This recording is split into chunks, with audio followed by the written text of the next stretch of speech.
دل کی سختی اور غفلت کا علاج۔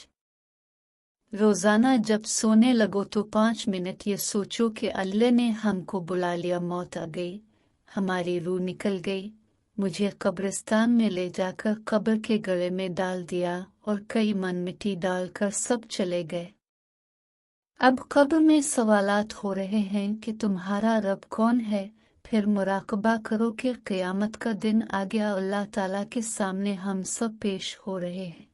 اللہ تعالیٰ پوچھ رہے ہیں کہ اے عورت، تو نے اپنی جوانی کو کس طرح استعمال کیا؟ اپنی آنکھوں کو کہاں استعمال کیا؟ نماز پڑھی تھی یا نہیں؟ روزہ رکھتی تھی یا نہیں؟ نامحرم اور غیر مردوں سے پردہ کرتی تھی یا نہیں؟ اگر عمل اچھا ہوا تو جنت ملے گی۔ یہ دنیا امتحان کی جگہ ہے، ہم یہاں چند روز کے لیے آئے ہیں۔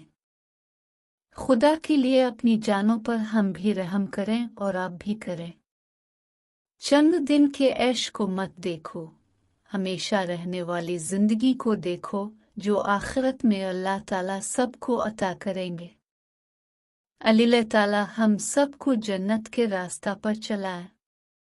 نہایت بے فکری کی بات ہے کہ ہم عذاب سے نہ ڈریں، جبکہ خبر دینے والا صادق اور امین ہے، جس کی صداقت کی گواہی دشمن بھی دیتے تھے۔ اس لیے اللہ تعالیٰ کے لاڈلے رسول صلی اللہ علیہ وسلم نے جو فرمایا اس پر ایمان لائے، یقین کرو۔